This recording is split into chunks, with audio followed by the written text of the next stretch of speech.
এই স্বামী করলো বিয়ে, তখন আমি এই গানের জগতেই লিপ্ত হয়ে গেলাম। গানের প্রতি আগ্রহটা বাড়ে যখন নাকি তার ভিতরে কোনো কষ্ট থাকে, কষ্ট থেকেই গানে আবেগ আসে। লাইলি এখন শুধু ফরিদপুরে নয়, সারা দেশেই আলোচিত নাম হয়ে উঠেছেন। স্বামীর দ্বিতীয় বিয়ে, অবহেলা আর মানসিক কষ্ট ফরিদপুরের লাইলু বেগমকে করেছে সংসার বিরাগী। তারপরও থেমে থাকেনি তার জীবনযুদ্ধ। পথে পথে গান গেয়েই সন্তানদের মানুষ করেছেন তিনি। সম্প্রতি নজরুল জয়ন্তীতে গান গেয়ে সামাজিক যোগাযোগ মাধ্যমে ভাইরাল হয় এই ভবঘুরে নারী।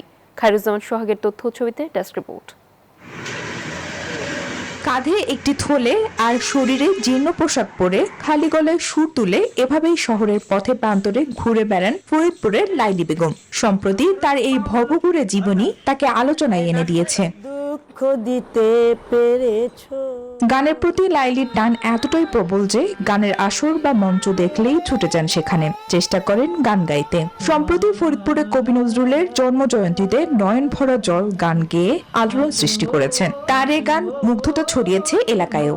উনি গান শিখছে ওনার বাপ মা মারা যাওয়ার পর, ওনার আর এক মা মা সে ওনার লালন পালন করে ওনার গান শিখাইছে। ছোট থেকেই গানের প্রতি ছিল লাইলির আলাদা আকর্ষণ। সংসার বিরাগী হয়ে গানের জগতে প্রবেশের কারণ হিসেবে স্বামীর দ্বিতীয় বিয়ে ও অবহেলার কথা জানালেন এই যাযাবর নারী।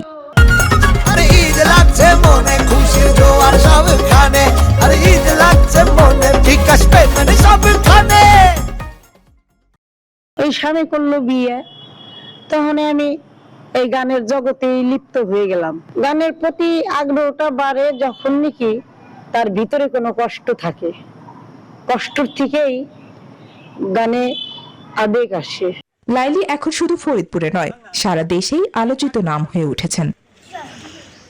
Desk report, news 24।